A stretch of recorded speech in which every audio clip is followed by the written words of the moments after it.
이 땅을 살아가는 사람 중에 비참함을 경험하지 않을 사람은 아무도 없을 것입니다. 나이가 들어갈수록 삶이 결코 쉽지 않다고 느끼게 됩니다. 삶이 힘들어졌기 때문이 아니라 삶의 힘든 실제를 인식하는 그 눈이 떠졌기 때문입니다.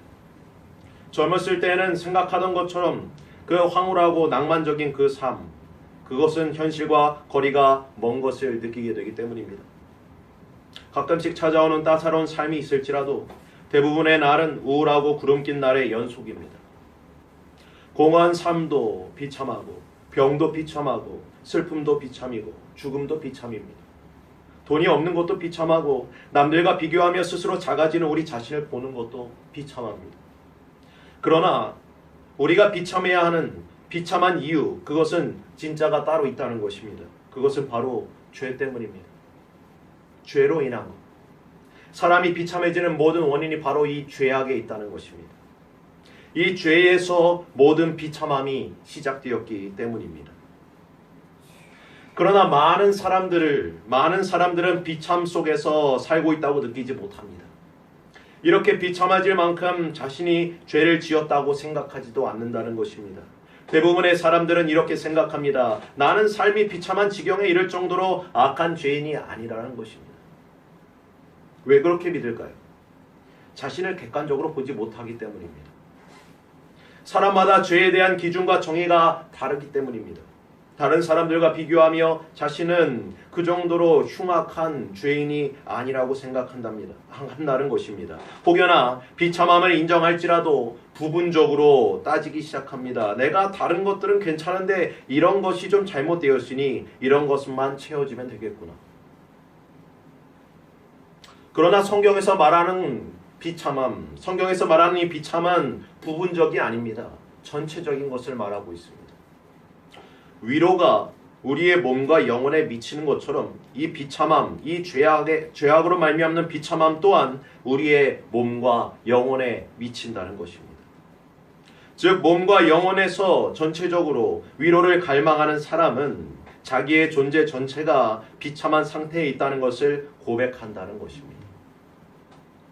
성경에서 가르쳐주는 우리의 비참함이라는 것은 우리의 존재 자체가 비참하게 되었다는 말입니다.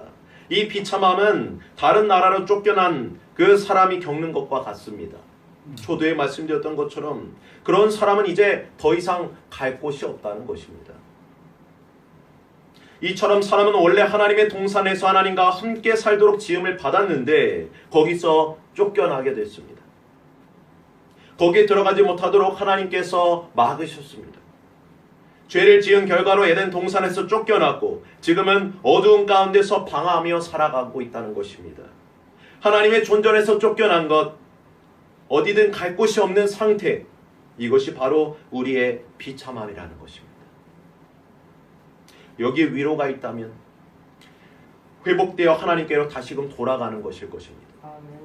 하나님 앞에 우리가 돌이키는 것, 우리가 돌아가는 것, 그것이 바로 우리에게 위로라는 것입니다. 비참함이 전체적인 것처럼 위로 또한도 이렇게 전체적입니다. 그것은 우리의 죄의 문제가 해결되어서 하나님께로 돌아가고 하나님의 형상으로 회복되는 것을 뜻합니다. 우리를 이러한 근원적인 비참함에서 구원하실 수 있는 분은 오직 예수 그리스도 한 분밖에 없습니다. 주님께서는 근원적인 비참함이 있는 우리에게 근원적이고 전체적인 위로를 베풀어 주신다는 사실입니다. 우리가 이처럼 예수 그리스도로부터 이러한 위로를 받기 위해서는 우리 자신의 죄와 비참함에 대해서 바르게 인지해야 합니다. 그러나 대부분의 사람들은 자기의 비참함을 인정하지 않으려고 한다는 것에 문제가 있습니다. 오히려 사람들은 누구나 자기 자신을 실제보다 더 괜찮은 나은 사람으로 여기며 살아간다는 것입니다. 이것은 믿는 사람이건 믿지 않는 사람이건 동일하다는 것입니다. 많은 사람들이 나 정도면 괜찮고 나 정도면 법 없이 살 수도 있다라고 생각합니다. 그러나 아무래도 우리가 우리를 판단할 때에는 좀 더 좋게 볼 수밖에 없는 것이 인지상정이라는 것입니다. 우리가 어떤 사람인지를 판단하기 위해서는 주관적인 느낌, 그런 것이 아니라 객관적인 기준이 필요하다는 것입니다. 성경은 그 기준이 율법이라고 말씀하고 있습니다. 하나님께서 우리에게 율법을 주셔서 그것을 가지고 우리가 어떤 존재인지를 판단하고 깨닫도록 명령하셨다는 것입니다. 우리가 우리를 판단할 때 우리의 생각과 판단의 기준으로 놓는 것이 아니라 율법의 기준으로 자신을 판단하며 우리가 어떤지를 깨닫도록 하나님께서 우리에게 율법을 주셨다는 것입니다. 사도 바울은 이 율법에 대해서 우리에게 중요한 교훈을 남기고 있습니다. 그것은 율법을 통해서 알 수 있는 우리의 상태가 어떠한 것인가 라는 것입니다. 로마서 3장 20절 말씀입니다. 그러므로 율법의 행위로 그의 앞에 의롭다 하심을 얻을 육체가 없나니 율법으로는 죄를 깨달음이니라. 아멘. 사람들은 자기에게 이익과 기쁨을 주면 그것이 선이라고 생각하고 이것을 빼앗으면 또한 빼앗기면 악이라고 생각을 합니다. 모든 사람들이 각자 자기가 가진 자기만의 기준을 가지고 선악을 분별한다는 것입니다. 그러나 무엇이 선이고 무엇이 죄인지를 알려주는 분명하고 객관적인 근거가 있습니다. 그것이 바로 율법입니다.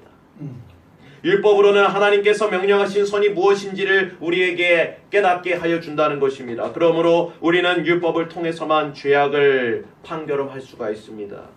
로마서 7장 7절에 사도 바울은 계속해서 말씀합니다. 그런즉 우리가 무슨 말 하리요? 율법이 죄냐? 그럴 수 없느니라.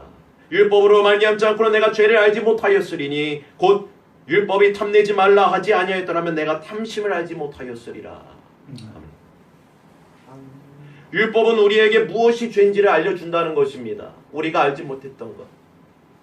율법의 가르침을 받기 전에 사람들은 죄를 저지르면서도 그것이 죄인 줄을 몰랐습니다. 다시 말해서 자신의 이익과 기쁨을 빼앗는 것을 죄악이라 여길 뿐이지 하나님의 말씀하시는 그 진정한 죄가 무엇인지는 알지 못했다는 것입니다. 그러나 오직 율법을 통해서 이 율법을 통해서 우리가 행하는 일들, 우리가 또한 겪는 우리가 살아가며 깨닫게는 그 모든 일들이 죄라는 것을 알게 된다는 것입니다. 우리의 죄와 비참함은 절대적입니다. 사람의 양식이나 경험으로는 그러한 것들을 알 수 없습니다. 오직 하나님의 율법으로만 우리가 깨달을 수 있다는 것입니다. 우리의 죄와 이 비참함은 오직 하나님의 율법을 통해서만 깨닫게 됩니다. 오랜 시간 동안 유대인들 사이에는 가장 중요하고 어겨서는 안 되는 이 율법의 핵심이 무엇인지에 대한 논쟁이 있었습니다. 이 율법의 핵심이 묻는 그 질문에 대해서 예수님께서는 무엇이라 대답하십니까? 첫째로 하나님을 사랑하는 것이라 말씀하십니다. 그리고 그 다음은 이웃을 사랑하는 것이라고 말씀하십니다. 우리가 기억해야 할 것은 이 가르침은 창조주 하나님께서 우리에게 직접적으로 말씀하시고 명령하신 것이기 때문에 결코 이것을 어겨서는 안 된다는 것입니다. 하나님을 사랑하고 이웃을 사랑하는 것은 내 마음에 따라서 내 기분에 따라서 내키는 대로 하는 것이 아니라는 것입니다. 좋으면 하고 좋지 않으면 안 하는 그런 일이 아니라 반드시 해야 되는 일이라는 것입니다. 그 이유는 무엇입니까? 우리가 하나님께서 지으신 피조물이기 때문입니다. 피조물은 절대적으로 주권자, 창조주의 말, 명령에 그대로 따라야 한다는 것입니다. 피조물이 창조주의 그 명령에 따르지 않는다면 그것은 더 이상 피조물로서의 가치도 없으며 피조물로서 여김을 받지도 못하게 되기 때문입니다. 주님께서는 마가복음 12장에서 말씀하십니다. 내 마음을 다하고 목숨을 다하고 뜻을 다하고 힘을 다하여 주 너의 하나님을 사랑하라 하신 것이 바로 첫째 말씀하신 그 계명의 가장 중요한 핵심이라는 것입니다. 마음을 다하고 목숨을 다하고 뜻을 다하고 힘을 다하여 주 우리 하나님을 사랑하라고 주님께서 우리에게 말씀하고 계십니다. 하나님의 명령을 어기는 것, 그것이 죄이기 때문에 우리가 하나님의 명령에 따라서 그분을 사랑하지 않으면 이것은 죄라는 것입니다. 마음을 다하라는 것은 우리의 온 마음이 하나님만을 향해 있어야 함을 의미합니다. 그리고 목숨을 다하라는 것은 우리의 모든 의지를 동원해서 하나님을 사랑하기 위해 애써야 한다는 것을 의미합니다. 또 뜻을 다하여라 함은 우리의 모든 지적인 능력을 하나님을 알고 사랑하는 데에 써야 한다는 것을 의미합니다.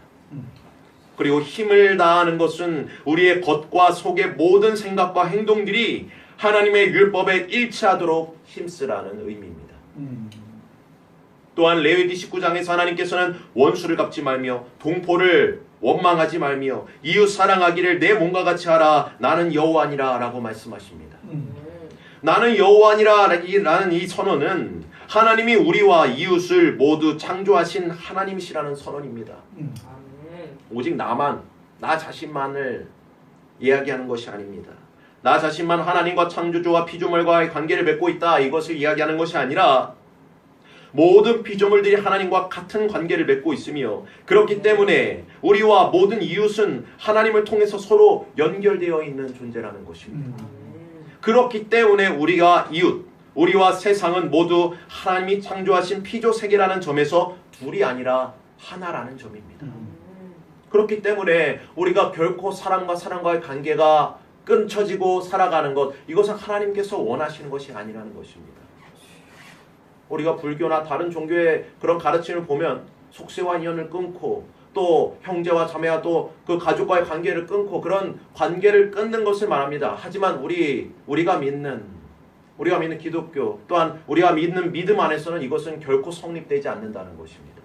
왜냐하면 하나님께서 천하 만물 또한 이 사람을 만드시는 그 이유 안에는 관계가 끊어지는 것이 아니라 그 안에서 연합하고 한 몸이 되도록 하나님께서 우리를 창조하셨기 때문입니다. 그렇기 때문에 이웃을 사랑하되 그냥 사랑하는 것이 아니라 어떻게 사랑합니까? 나 자신을 사랑하듯, 나 자신을 사랑하는 것과 마찬가지로 이웃을 사랑하라는 것입니다. 그 말씀이 성립되는 것이 바로 이것 때문입니다. 우리는 피조물이기 때문에 창조주 하나님의 이러한 명령에 반드시 순종해야 합니다. 그렇다면 우리는 이 하나님의 명령에 순종해서 하나님을 사랑하고 이웃을 진정으로 사랑할 수 있습니까? 하나님의 율법에 순종하여 죄 없는 이 인생을 살아갈 수가 있겠습니까? 성경 그 질문에 단호하게 대답합니다. 의인은 없나니 하나도 없다. 없습니다. 하나도 없습니다. 우리는 하나님의 말씀에 순종할 수 있는 의지도 능력도 없습니다. 오히려 그 말씀을 거부하기를 더 좋아합니다. 잘 생각해 보십시오. 지난 한 주간만 돌이켜봐도 우리가 하나님의 말씀에 기쁘게 순종하며 살아갔는가, 아니면 하나님의 말씀을 거부하기를 더 기뻐하였는가, 잘 돌이켜 보십시오. 저는 어제만 돌아봐도 충분히 알 수가 있을 것 같습니다. 그 말씀을 거부하고 우리 마음대로 행하며 하나님의 뜻과는 상관없이 살아가기를 더 좋아하고 더 기뻐하는 것이 우리의 심령이라는 것입니다. 우리의 모습이라는 것입니다. 그것이 우리의 본질이라는 것입니다. 이것이 바로 우리의 상태입니다. 갈라디아서 3장 10절에 말씀합니다. 무릇 율법 행위에 속한 자들은 저주 아래 있나니 기록된 바 누구든지 율법책에 기록된 대로 모든 일을 항상 행하지 아니하는 자는 저주 아래 있는 자라 하였음이니라. 율법은 일부분만 지킨다고 해서 되는 것 아닙니다. 그 전에 일전에 이런 생각을 가졌을 때가 있었습니다. 십계명의 말씀들 보면 대부분 우리가 행위적으로 생각할 때 짓지 않을 수 있는 그런 죄들이 많이 있지 않습니까? 살인하지 말라, 간음하지 말라, 도적질하지 말라. 그런 죄들은 실상 우리가 행위로서는 그렇게 짓지 않는 걸로 생각을 해서 어느 때 생각을 하기로는 그래도 십계명을 내가 어느 정도 잘 지키고 있다고 생각했었습니다. 근데 말씀을 알고 또 이 배워 나아가면서 보니까 하나도 지킬 수 있는 게 없는 겁니다. 십계명에 단 하나도 지킬 수 있는 게 제가 삶을 살아가면서 이 계명을 지킬 수가 없다는 것을 뼈저리게 느끼게 되는 것입니다. 그것을 통해서 나의 죄악됨을 보게 된다는 것입니다. 나의 죄됨.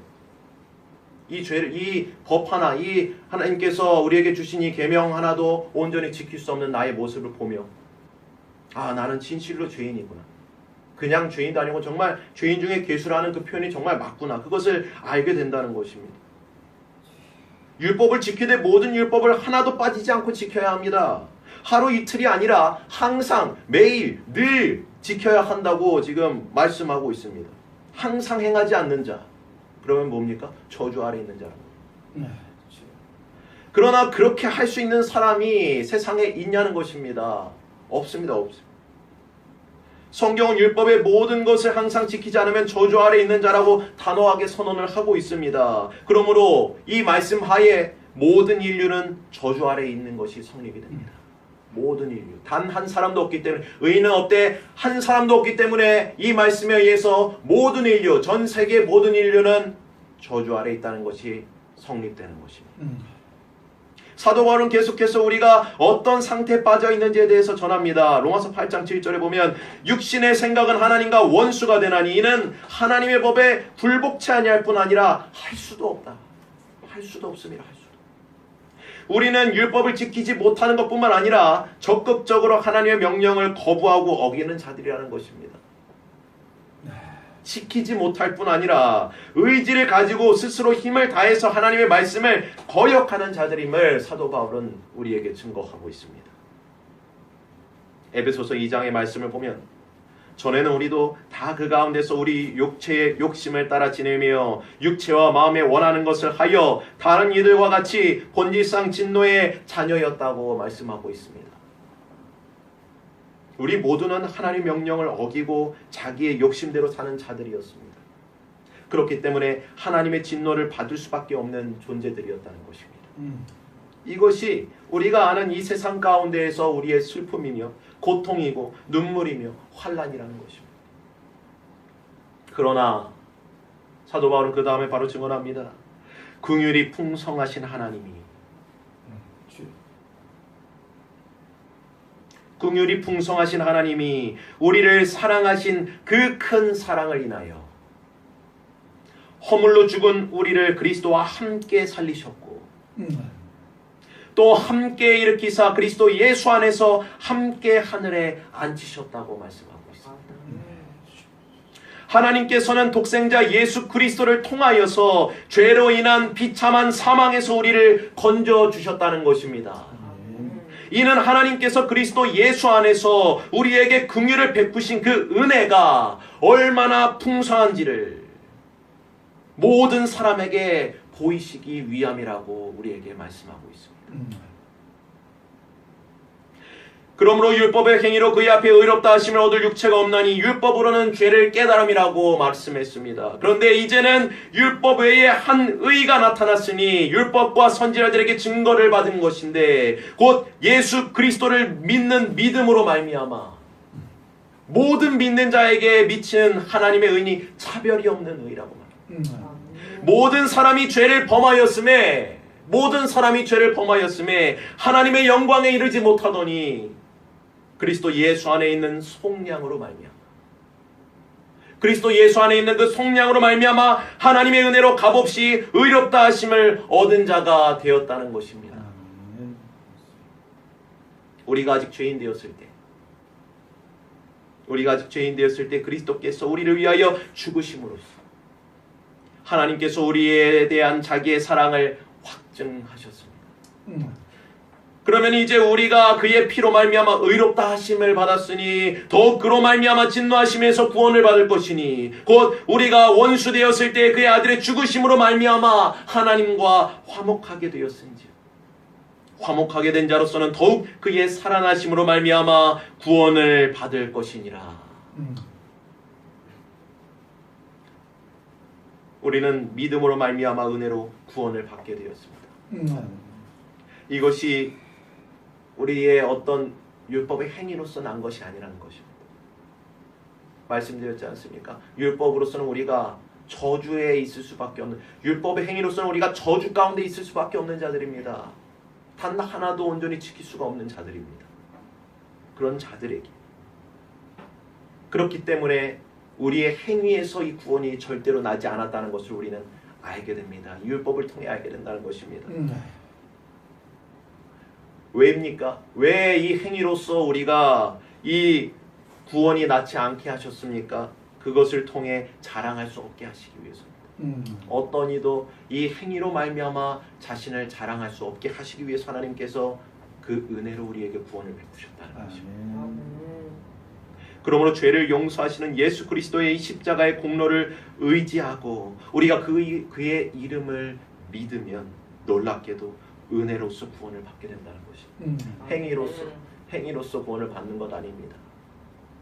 지킴으로써 구원을 받는 것도 아닙니다. 은혜로서 구원을 받게 된다는 것입니다. 왜냐하면 본질상 진노의 자녀였던 죄인이었던 우리에게 요구하신 게 아니라 은혜와 긍휼로 우리에게 관을 씌워주셨기 때문입니다. 그리고 예수 그리스도께서 십자가에 죽으심으로써 우리의 갚을 수 없는 죄를 속량해 주셨기 때문입니다. 그러므로 우리는 예수 그리스도를 통하여 죄와 그로 인한 비참함에서 이제는 건짐을 받게 되었다는 사실입니다. 그러므로 사도 바울은 갈라디아서 5장에 말합니다. 형제들아 너희가 자유를 위하여 부르심을 입었으나 그러나 그 자유로 육체의 기회를 삼지 말고 오직 사랑으로 서로 종노릇하라. 온 율법은 내 이웃을 사랑하기를 내 몸과 같이 하라 하신 그 말씀을 이루었나니 만일 서로 물고 먹으면 피차 멸망할까 조심하라. 내가 이르노니 너희는 성령을 쫓아 행하라. 그리하면 육체의 욕심을 이루지 아니하리라. 그리스도께서 하나님의 종으로서 이 땅 가운데 이 세상에 오셔서 사랑으로 우리를 섬기셨고 사랑으로 율법을 완성하셨습니다. 그러므로 우리는 죄와 사망에서 자유함을 얻게 되었습니다. 그러하니 우리 또한 서로 사랑하는 것이 마땅하다는 것입니다. 그리스도께서 그리하셨듯이 사랑으로 서로 종노릇하는 것이 마땅하다는 것입니다. 만일 우리가 이와 같이 행하지 아니하면 어떻게 됩니까? 우리가 이 사랑으로 서로 종노릇하지 아니하고 사랑으로 행하지 아니하면 어떻게 됩니까? 사도 바울은 말합니다. 우리는 육체의 기회와 욕심을 이루기 위해서 서로 물고 뜯게 된다는 것입니다. 멸망의 자리로 나아간다는 거예요. 이 사랑으로 우리가 행하지 않으면, 이 사랑이 우리에게 없으면, 우리가 믿음으로 거듭났다고, 우리가 자유함을 얻었다고, 우리가 구원을 얻었다고 고백하면서 이 사랑이 우리에게 없으면, 우리가 서로 사랑으로 종노릇하지 아니하고 서로 사랑하지 아니하고 서로 사랑으로 행하지 아니하면 어떻게 된다고요? 멸망 가운데로 나아간다는 것입니다. 멸망. 서로 물고 뜯는 자리로 나아간다는 것입니다. 이거는 안 믿는 자들에게 이야기하는 것이 아닙니다. 믿는 자들에게 지금 이야기하고 있는 것입니다. 그러므로 사도 요한은 우리에게 이렇게 증거합니다. 요한일서 4장 7절 11절에 사랑하는 자들아 우리가 서로 사랑하자. 우리가 서로 사랑하되 하나님은 이 사랑은 바로 하나님께 속한 것이기 때문에 우리가 서로 사랑해야 한다는 것입니다. 사랑한 자마다 하나님으로부터 나서 하나님을 압니다. 그리고 사랑하지 아니하는 자는 하나님을 알지 못하나니 이는 하나님이 사랑이시기 때문이라고 말씀합니다. 하나님의 사랑이 우리에게 이렇게 나타난 바 되었으니 하나님이 자기의 독생자를 세상에 보내심은 그로 말미암아 우리를 살리려 하시기 때문에 살리기 위해서. 사랑은 여기 있으니 우리가 하나님을 사랑한 게 아니요 하나님이 우리를 사랑하사 우리 죄를 속하기 위하여 화목제물로 그 아들을 보내셨기 때문이라고 우리에게 증언합니다. 그러므로 사랑하는 자들아 하나님이 이같이 우리를 사랑하셨은즉 우리도 서로 사랑하는 것이 마땅하도다. 아멘. 이처럼 하나님의 사랑 안에서 자신의 죄인됨을 깊이 인식하며 고백하며 또한 그 은혜와 긍휼을 발견하며 또한 그 안에서 경험하는 그 사람들은 예수 그리스도를 진실로 영접하며 또한 그 안에서 새 생명과 부활의 소망으로서 하나님의 자녀로서 살아가게 된다는 것입니다. 그러므로 오직 예수 그리스도만이 살아서나 죽어서나 우리의 유일한 위로가 되기를 간절히 소원합니다. 그분만이 우리의 전부가 되기를 소원합니다. 살아서나 죽어서나 우리의 유일한 위로가 예수 그리스도가 되시기를 간절히 원합니다. 이 유일한 위로를 이 세상 가운데에서 흡족히 누리며 살아가시는 저와 여러분 되기를 간절히 원합니다. 우리 함께 기도하겠습니다. 주님 감사합니다. 만 번을 죽어도 갚을 수 없는 그 죄로 인한 우리의 모든 비참함, 그 가운데에서 살아가던 죽어있던 저희를 이제는 예수 그리스도 그 십자가의 공로를 통하여 다시금 우리가 하나님 앞에 살게 하시는 놀라운 은혜를 베푸심에 감사합니다. 이 구원의 은혜는 우리의 어떤 행함이나 우리의 어떤 좋은 것 그것으로 이루어지는 것이 아니라 오직 은혜로 주어진 것을 다시금 고백합니다. 우리가 이 은혜를 얻었기에 이 은혜로 말미암아 구원을 얻었기에 주님께서 행하셨던 것처럼 주님께서 우리에게 베푸셨던 것처럼 우리 또한 그 사랑으로 행하며 사랑으로 서로 종노릇하며 사랑으로 아버지 나아가는 아버지 그 믿음으로 우리가 살 수 있기를 간절히 원합니다. 이것이 우리의 위로요. 이것이 우리의 유일한 위로임을 주님께서 말씀하십니다. 주님, 이 위로가 우리 안에서 충만케 되게 하여 주옵소서. 아멘. 주님, 이 위로와 사랑이 우리 안에 가득하게 하여 주셔서 우리의 삶, 우리의 펼쳐진 모든 환경, 아버지 우리에게 펼쳐진 모든 상황 가운데에서 아버지 이 사랑이 나타나게 되게 하여 주시옵소서. 아멘. 이 세상 가운데 어둠지고 또한 비참함으로 얼룩져 있는 모든 것에 이 사랑으로 이 사랑의 빛으로 밝혀 나아가는 우리가 되게 하여 주시길 간절히 원합니다. 아멘. 예수 그리스도 이름으로 기도드립니다. 아멘. 아멘.